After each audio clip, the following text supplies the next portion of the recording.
Hello and welcome to As It Comes, Life from a Musician's Point of View. I'm Davina, I'm a freelance cellist based in London, and last week I nearly amputated my left thumb. I was removing a stone from an avocado with a knife. Yes, I know, typical millennial. Just wait till I tell you I was adding it to a kale salad. So you know the thing where you put the knife in and you twist the knife to get the stone out? Well, it slipped. The blade of the knife went dunk across my thumb. I screeched out of shock, dropped the avocado, and looked down. I was expecting a scene from a horror film, but I was surprised to see no blood. The knife had very luckily hit the tough skin on my thumb that I've developed over the years from playing the cello. My tank armour, if you will. I'd shrieked because I'd felt the knife against my thumb, but realised it didn't actually hurt because it didn't break the skin. It's lucky my knife wasn't very sharp, I guess. So, musos, you've got to be careful with knives. If you're a cellist, well, I wish I could say it's motivation to keep practising your octaves. Dig out that copy of Papa 13. I mean, this makes it sound like I haven't. Apologies for the niche cello geek reference there. But you never know. Octaves might save your life one day. It's very fortunate that my musical career didn't come to a swift end there, though you'd probably have more podcast episodes if that were the case. Speaking of podcasts, on with it. Today's episode is part 2 of my chat with cellist Madeleine Ridd. If you haven't already, I'd highly recommend listening to part 1 in episode 2 first, as we jump back in mid-conversation. She's spoken about her struggle with her mental health, which led her to stop performing for several years, upon which she embarked on a career in teaching. Have a listen now to how she got back into playing, and besides playing the cello, what her superstar talent is.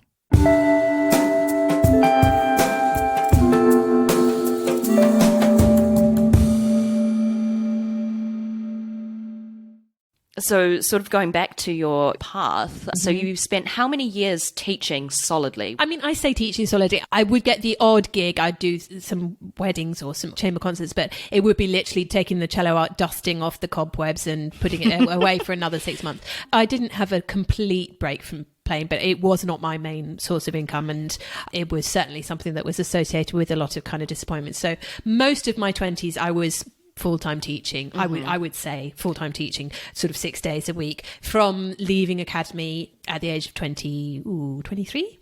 And then it was a good 5 or 6 years before I started approaching the cello again. And then what made you approach the cello again? A lot of different factors, partly feeling calmer in lots of areas of my life, and having established that I could make a career as a musician and I didn't have to be playing in an orchestra was a big thing. That I was really proud of what I'd achieved as a teacher.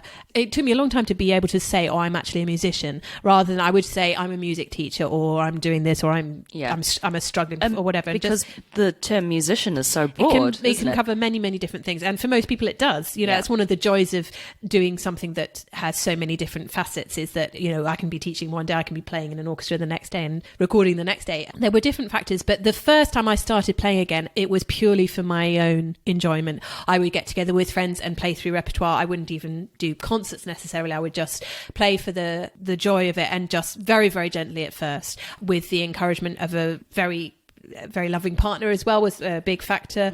A lot of encouragement from friends, and I started feeling, oh, well, you know what, I could actually start conceiving of a world where I started playing the cello again. And I thought back to my time at academy, and I thought, who was it that I really liked then, that wasn't necessarily a teacher that I came across much, but who would be somebody nice to play? And there was this amazing lady, Karen Stevenson, who is number 2 cellist with Philharmonia. Yeah. And I remember her coming into academy and being so kind and so sweet, and the most amazing teacher.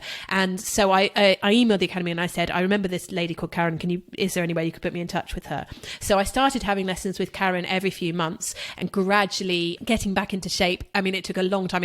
I remember trying to play the cello for the first time in a few years, and I could play for about 20 minutes and I had to stop. Seriously, because it's very physically demanding, and my shoulders were killing, my fingers were hurting. You've lost your calluses. I was completely useless.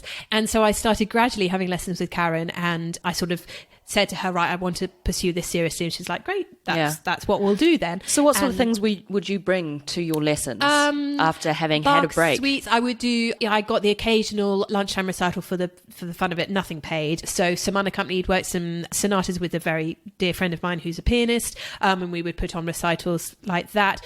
Nothing orchestral at this stage. Yeah, sure. And then I gradually started thinking, I was going to concerts, and for most of my 20s I'd gone to concerts, I'd gone to the proms or to the festival hall, and I'd seen my friends and my peers from Academy in orchestras and just thought, well, that's never going to be me, and that would make me really sad. And then I started going along and I was like, you know what, there's no reason why that shouldn't be me. And I want that to be me. And that was the really big kind of change. I was like, you know what, I actually really want that. And it was a very different thing to be approaching that in my late 20s, early 30s, thinking, this is not the be all and end all. I don't need to get a job straight out of Academy. I sort of thought when I came out of Academy that if you don't walk your way into an orchestral job, you've basically failed, you know. I think that's something that a lot of people think. I wish someone had told me, no. You do a few auditions, you get better at it, you get a bit of extra work. You do a bit of teaching, you do a bit of playing to people, you have some bad auditions, you have some good auditions, you gradually work your way up the ladder. And of course, it makes sense now, but you know, when you were 22, nobody tells you this. Yeah, everything's just so black and white, isn't it? So black and white, and you think, well, I have failed, those people have succeeded, I have failed.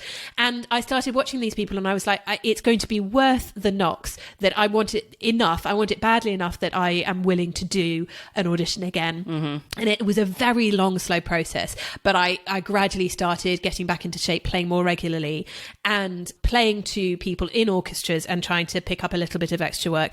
And it's very hard I was about 30 by then, to be at the stage where most people are sort of at 21. Orchestras would take a chance on you, which they don't as the 30-year-old. So it was quite hard. And I would play to these people and they'd say, yes, we'll put you on the extra list. We'll make you a reserve player. Yeah. But nothing would then happen. And it's that catch-22 of nobody will give you experience without experience. Yeah, that's true. And so I remember saying to Karen, we were having lunch and I was like, this is so depressing. I've been working really hard and playing better than I ever have. I'm in better shape than I ever have, but nobody will give me work. They don't want to take a chance. And I don't blame them because I don't have anything on my CV. Yeah. People in my position at my age have 10 years experience and they have this amazing CV. They've got, trials here, they've got extra work here, etc. And Karen was like, okay, well, you just need one orchestra to give you a chance. And if I got you into the Philharmonia for one gig, I bet it would all turn around. And I was like, oh, that's really lovely of you. But, obviously it's never going to happen. She's like, let me see what I can do. I was like, that's really nice, but it's never going to happen. And then later that day, the manager of the Philharmonia rang me and he said, Karen's had a word with me. Can you come in March?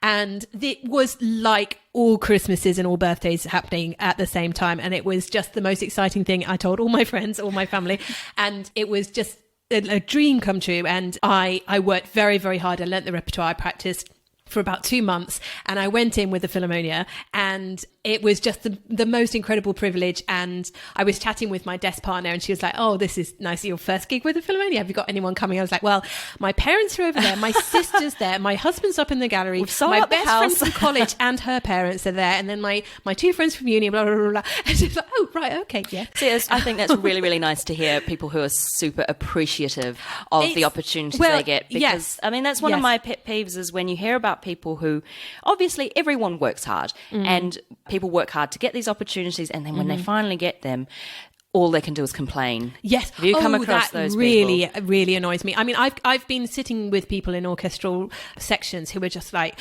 looking at their clocks and bored and making quite loud, quite rude remarks about the conductors, and I just think you are so privileged to be here. And I will never, I mean, that's one of there are hundreds of musicians lining up for your spot. Absolutely. I think that's one of the good things about approaching these gigs as a 30-something rather than 20-something, because I'm just so glad to be there.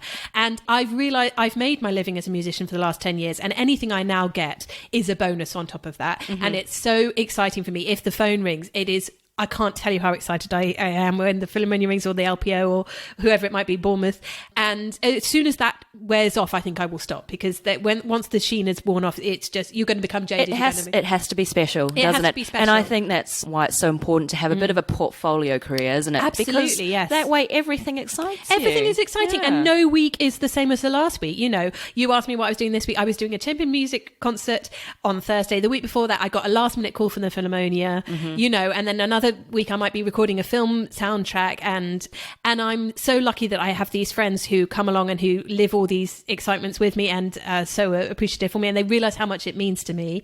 And I've gone in to concerts. We were talking about John Williams. I went into I think it was a James Bond concert, and I was around these musicians going like, oh no, it's James Bond again, and I was sitting there going ding down down now down down now down down now, and I was just having the time of my life. I was so excited. Yeah. You need people like that at gigs, though. Yeah, absolutely, to keep it alive. And I will never stop appreciating it. And you really appreciate the people who have given you a leg up along the way. I mean, people like Karen, it would never have happened without her, without having a really loving husband to support me through this, a really incredible network of friends who've always encouraged me, but at the same time not beaten me up when I wasn't doing it, just being like, well, you do what you need to do. And I take a lot of pride in my teaching. I think I'm a good teacher, and I think there are a lot of people who do teaching who aren't good at it, and it really annoys me. I know we talked a lot about pet peeves, but I'd run into people from music college and they'd say, oh, what are you doing now? I was like, well, I'm mostly teaching, and they'd be sort of like, oh, never mind, it will pick up. I hate that.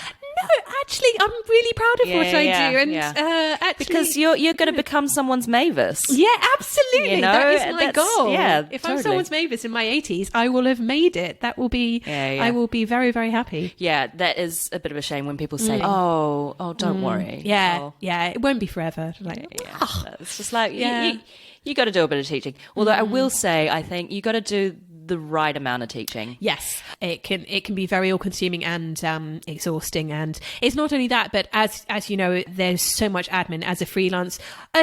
I'm sure in any area, but as a musician, you are sending invoices, you are doing timetabling, you are trying to manage your diary, you're emailing parents, you are sending your CV round to fixers. It is there's a huge amount of admin, and it's not just the hours that you're actually working. There's the hours that you're traveling as well, and it can be very demanding and exhausting. So it is a question of finding the balance. Yeah. So having come out the other end, how are things looking for you now? I am happier than I ever thought I could be. You seem very happy. I'm incredibly happy. I'm incredibly lucky and privileged, and I will never forget how lucky I am to be here. And anytime the phone rings, I'm super excited. Chamber music, as I said, is starting to come now, and that's a huge joy because I haven't really done it since I was at college. And I've got the right amount of teaching. I now just do 2 schools. It's about half a week. So the rest of the half of the week, I'm practicing. I'm hoping the phone will ring, or I'm catching up on my admin, or just having a rest as on this weekend. And as you've said, having a rest, as you've said yourself many times, that as a musician you're not doing the sort of 5-day week. You're often working at the weekend, or a day off isn't really a day off because you're practicing for the next gig. You are catching up on emails, and so even though I sort of on paper I do kind of 3 days a week of teaching rather than 6 that I used to, it's obviously a lot more than that. Yeah, really, it's harder to quantify our work as musicians when you can't write down all that stuff in your diary. And this is another thing that annoys me, when people try and beat you down on things like your rate. Like, oh, that's a bit steep for a wedding, or that's a bit much for your teaching. You're like, I've been working at this craft since I was 4 years old. I've got an expensive instrument that requires repairs. I've bought music along the years. I've done all this stuff, and that's the expertise that you're getting with that fee. Yeah.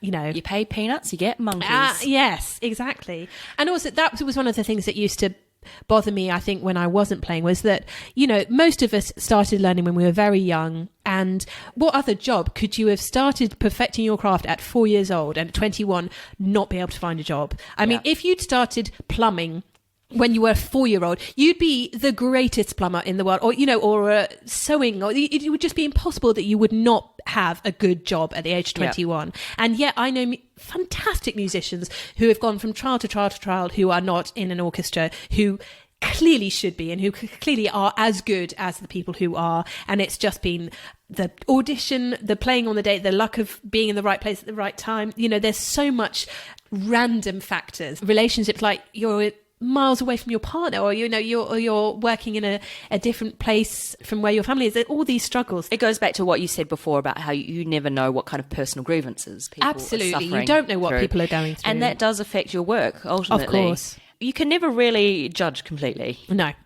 exactly. I'm really, really glad to hear that you're happy. I am. What would you suggest to people to get help?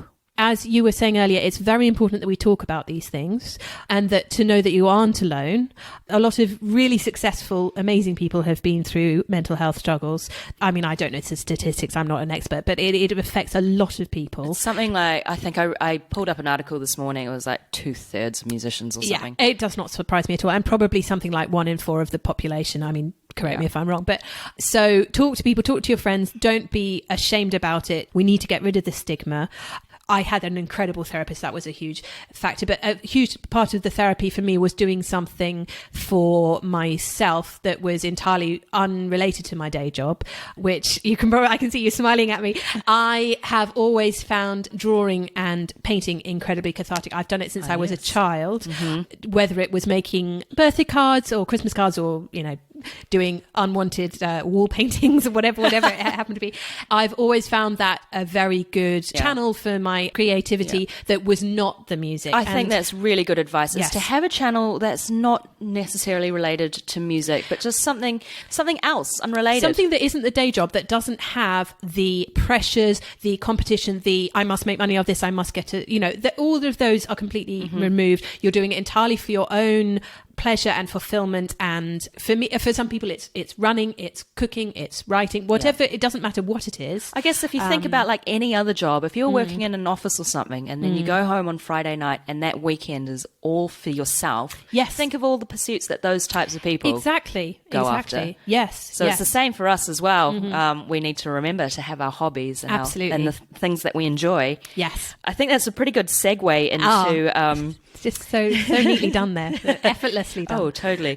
Pretty good segue into my next question. You're actually a published author and illustrator. I want you to tell us about your journey in creating your children's book, Millie's Brilliant Birthday Plan. Well, as I was saying, the art has always been very cathartic for me. It's been such a source of comfort when I wasn't getting anywhere with the music. I've never stopped drawing and painting, and I was lucky enough to get onto a sort of evening class that was all about creating picture books for kids. I've worked with kids for a long time, and I've always loved working with children. And when was this? Was this in your 20s? This was in my 20s. It was one of my, I'm not going to be a musician, what can I do kind of questions. Unfortunately, being sort of an artist is obviously riddled with all sorts of very similar and faced with the same problems there. Exactly. It was not an easy path. But so I got onto an evening class run by this amazing artist called Claire Alexander, who's a published children's illustrator and writer. And so I was going along to evening classes each week. I met the most incredible group of people. It's really lovely. I mean, obviously, you'll know this, Davina, that, as a musician, you spend a lot of time with other musicians. They're great. They're lovely people. They're intense. But one of the nice things about doing an evening class or something unrelated to music is that you're thrown into the company of people that you wouldn't otherwise have come across from different walks of life who have a shared passion. And there's nothing that starts conversations more than a shared passion, So we were comparing our favorite artists, authors, our favorite kids' books, and not feeling embarrassed about being geeky about Quentin Blake or whoever it is that you've admired. And it's a lovely atmosphere to work in, and under the guidance of an amazing teacher. But also when you're in that kind of environment, you get so much from the people on the class, because you're all drawing, you're all showing. For me and for some of the people on the class, I think you're showing your work to other people for the first time, because something that you've created, and if you're not like me in any way professionally qualified to draw or paint, you feel that putting your work in front of people can feel very vulnerable. And I know that sounds silly as someone who performs for a living, but that's the same, I guess, if we're like playing for friends or something. Absolutely, yes. It can be absolutely frightening to play. It can be really peers. frightening to show something you've created to someone else for the first time, who is not in a position where they have to say, yes, that's lovely, darling. So I started showing my drawings to people, and I as I said, I'd done cards and sketches for many years, and I'd always enjoyed it very much. And I began creating this story about this little pig called Millie. It took me about 5 years from start to finish, from the early sketches of this little pig, and then giving her little kind of scenarios that she was in, and with her and her mother, and then she was in her school, and then I started coming up with this story that is all about her trying to do something special for her mother. No spoilers. No spoilers. It's all about a little pig trying to do something special for her mum's birthday, but she gets thwarted along the way, and she's trying to create something nice. And the moral being that things don't have to turn out the way you plan for it to be okay. So quite indicative of the journey that you were I was faced thinking at the this time. morning that I was like, oh, you know what? This is highly autobiographical. Wait, I'm Millie. There's a lot of Millie in me, and there's a lot of me and Millie. I think it's nice to have, a message is probably a bit of a sort of strong way of saying it, but you want children to take something away from a absolutely, book, yeah. So I was drawing this character. When I look back at the early sketches, I thought they were brilliant, and then I look at them now and I'm like, they're really like, not. Oh, they're not how that far I have come. It's really nice to see. It's like with your playing to see how far it's come, and it is always a dream that one day maybe it would be published. And obviously that seemed like a very unattainable kind of dream. And I sent it to various publishers, didn't get anywhere. And then a sort of friend of a friend suggested, "Oh, try these publishers up in Worcester," and they said, "Yes, we want to publish this." And again, it was like the unforgettable kind of feeling that somebody actually wants to publish your work. And 5 years later, to hold the actual book in your hands as a concrete thing, it was just so exciting for me. And it's the end of it, like such a long journey, isn't it? Absolutely, yes. And you can finally just see the result of all that hard work. And I think that's something that a lot of people can learn from, especially a lot of students or people who don't really understand the value of music or the arts. It's because they don't have that kind of thing to hold in their hands to show the result of all that hard work. They just think, well, I've been learning the D major scale for however long. Exactly. To what end? Yes. But it's a big build up of all these things that results in just indescribable. Indescribable? Indescribable. I want to say indescribable moments of joy. Yes. It was the most incredible feeling, and I am somebody who I for my personal trajectory through life, each year of my life seems to get better and better and happier and happier. And during really dark time in my 20s, if someone had held my hand and been like, "You're going to be married to an amazing man, you're going to be a published author, you're going to have played with the Philharmonia, all these incredible things that you just need to stick it out and wonderful things will happen." And I've been very, very lucky and privileged. I will always keep drawing and painting, and hopefully it will bring me as much joy as it always has. So can we look forward to a sequel? Well, we're talking about a movie one day. No, not I would love to do a sequel. Yes, I'm slightly stumped for ideas at the moment. Although I am doing sketches for a new story about a flamingo at the moment. Lovely. So, well, that's the creative process, isn't it? I know exactly what that's like when you just feel like, oh, goodness, there's nothing coming out of me. A musical flamingo. A musical flamingo. Well, yes. That would be the flamingo who dances the flamenco. You say that, but this flamingo plays a banjo. So sure. Okay. It's work in progress. Lovely. Well, you have to keep us updated on that. I certainly will. So let's move on now. I did tell you that there'd be some surprise questions. You did. That scared me a little bit. But really? I am aware now that you're a person that likes structure. So I am. I hope I didn't throw you into the throes of anxiety. I literally only spent an hour this morning writing notes for this conversation. No, I'm kidding. So moving on to wildcard questions. Okay. So basically, this is your chance for you to choose what I ask you next. Okay. Right. So we have holiday destinations. Mm-hmm. We have Spotify playlists. Ooh. And we have alternate paths. Right. I feel like I've talked about alternate paths quite a bit. Mm-hmm. A Spotify playlist might be quite a fun one. All right. So I want you to tell me what's on your Spotify playlist right now. What are you listening to? And what is one of your guilty pleasures? Guilty pleasure is very easy. It's a Disney's greatest playlist that I created for myself for usually when I'm house cleaning or sometimes report writing. Let it go. Yeah, exactly. Yeah, sometimes you just find little phrases of Disney in my reports occasionally by accident. So that's a guilty pleasure, and I have to play it quite loudly when my husband isn't around. Another guilty pleasure is definitely ABBA, which that's my answer. My guilty pleasure is definitely ABBA. Yeah, I was not allowed ABBA at my. Well, I think we got round it, but Nick said there was an embargo on ABBA at the wedding, which I thought was really harsh. I was like, why am I marrying this man? What music did you have at your wedding? It was very sophisticated. We had a jazz quartet do sort of Dixieland jazz. Nice. That was the only live music we had, and then we had Meatloaf for Nick. That was him and his friends at the end of the evening got very emotional to Meatloaf. We had all sorts. We had the sort of sophisticated bit at the beginning, which was sort of Fred Astaire, Ella Fitzgerald, and some Django Reinhardt, that sort of thing. Yep. And then as the evening descended into sort of Bond themes and Spice Girl medleys and oh, you got to have the Spice Girls. Yeah, yes, that always makes an appearance. What I'm listening to at the moment, I think I'm realizing I'm a sort of closet country folk fan that I didn't know before. So I'm getting very into Joan Baez, Judy Collins, Barbara Keith I've just discovered. Okay. And yeah, I mean, I listen to anything, I think. What sort of era are those artists? I don't know. 60s, 70s. Okay, see, I'm not up with the play clearly here, but luckily you're here to enlighten me. Oh, well, how did you stumble across that? Was that one of the Spotify, you may like this? I things? never go with that because I have this I don't like listening to music I don't know. I can't have it on in the background.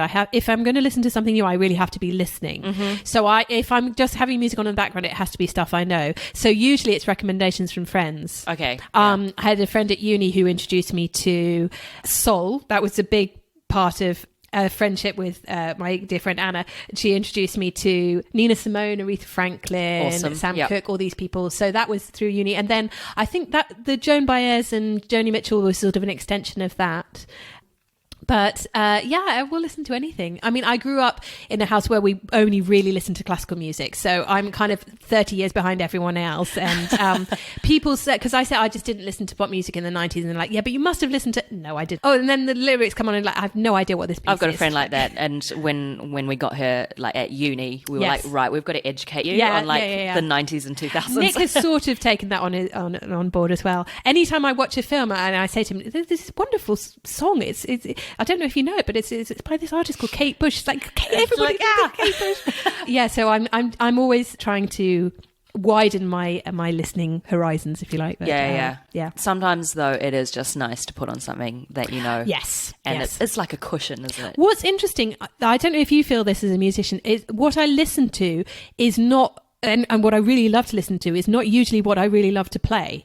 So I would very rarely put on chamber music, but I absolutely adore it and I would play it and I'd love it, but I wouldn't maybe that's not true, but I would to play I would always go towards quartets and but to listen I would nearly always listen to opera if I'm I'm listening to classical music. Well, I mean there is a distinct difference between playing opera in the pit as a cellist, playing all those downbeats and listening to the whole thing, isn't there? That's true. Yeah. I really enjoy listening to chamber music. It kind of does put that fire in my belly. It makes me think, I really, really want to do this. I've started listening to Brahms' G major sextet. Just every time I listen to it, I'm like, I got to play this. Yes. And luckily enough, I am playing it in October. Oh, wonderful. I've got I suppose you've already got a cellist in that, have you? Or yes, I believe if so. They get mysteriously ill for any reason, then their thumbs go haywire or something. Yes, that's a wonderful piece. Yeah, awesome piece. Yes.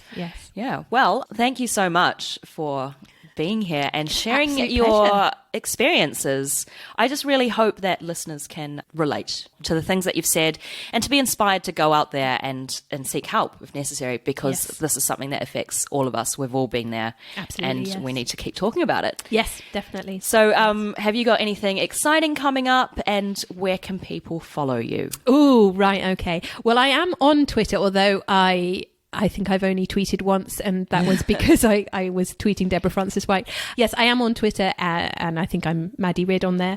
But if you want to find Maddy with a Y? With a Y, yes. Yeah, and 2 Ds. And 2 Ds. But if you want to buy my children's book, please do. It's called Millie's Brilliant Birthday Plan. If you Google that, it will come up with a link to buy that through Black Pear Press. And international posting, because my nephew has a copy. It is now being read across the world, yes. You've gone global. I have gone global. Yeah, there's a copy time. in New Zealand right now, which gives me so much joy. But I'm not great with social media, so there might not be that much around, but who knows, that might all change. But, cool. Well, we will definitely do some plugs on your behalf. Thank you so much for being on the pod. It's an absolute pleasure. Thank you, Davina. Cool.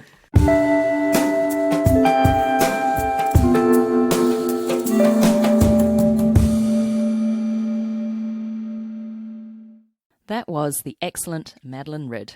You weren't expecting that, were you? She's an author and an illustrator. What a champ. Since our chat, she's told me she's now working on sketches for a Millie sequel. So watch this space. and I'll put a link to where you can purchase Millie's brilliant birthday plan in the show notes. It's a great present for the 4 or 5-year-old in your life, or if you just fancy a nice light holiday read. I'm so lucky to call Maddy both a friend and colleague. A few weeks after our conversation, we were booked on a cello duo gig together, and it was a great day, despite playing outside in 34-degree heat. Yes, it does get hot here sometimes, and me severely losing my sight-reading chops by the end of the gig. We're so #blessed as musicians to be working with our friends a lot of the time, and it's definitely something that keeps me going. This week's Music College Didn't Prepare Me comes from cellist Patrick Johnson. He writes, Music College didn't prepare me for that time I was playing in an orchestra that was touring the Welsh town of Aberystwyth. One of the pieces we were performing was Strauss's Champagne Polka, which, in this version, featured the percussionist having to tap a champagne glass and let it ring. Unfortunately, the glass had shattered earlier on in the piece, leaving the poor player without an instrument to play. In desperation, unable to find anything else to strike to produce a sound, he resorted, amongst the orchestral tutti, to saying the word "ding" out loud. Needless to say, Music College certainly didn't prepare me, nor the rest of the orchestra, for having to deal with a severe case of the giggles as we fudged our way through the rest of the piece, corpsing it in front of a live audience. Thanks, Patrick, for that contribution. There's something quite painful about getting the giggles in an inappropriate place. It's definitely happened to me before, and the more you try to stop, the more you sort of feel like you're going to explode. Yeah, we've all been there. If you have an experience that Music College didn't prepare you for, then tell me at asitcomespodcast@gmail.com. Your story could feature at the end of an episode in my Kiwi accent. Australian on request. That's it for today. Special thanks to Roz Nagy for my logo and Dan Elms for my jingle. Massive thanks to Madeleine Ridd for sharing her inspiring story. I hope you found something you could relate to, or I hope it made you feel less unusual with your experiences. It's so important to talk to each other, so make sure to check in with yourself and your peers to ensure you're all okay. Remember, we're not alone. And finally, thank you for listening.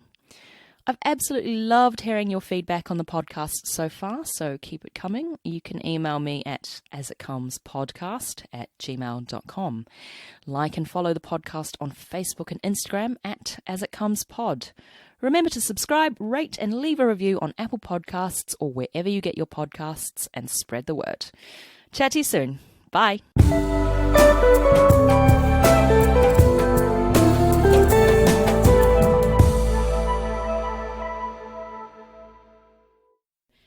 Can you tell me how many apricots do you put onto your cereal? Well, that's an interesting question, Davina. I take 3 apricots and I divide them into 4 segments.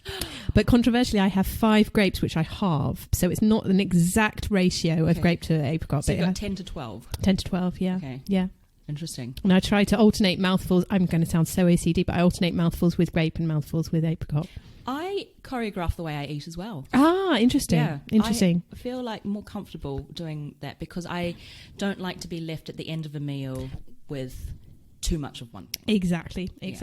Also, with something like, say I was eating, which obviously I don't very often, but a huge chocolate pudding with a melting centre, I have to eat round the edge so that the melting centre is the last bit that I eat because that's the best bit. Oh, okay. So you don't try and incorporate that with the little bits, but I do want to have a really satisfying last mouthful that will, stay with me. Mm-hmm. Would you lick the plate clean? If I'm on my own, possibly. Well, less washing up to do. Secrets of the trade.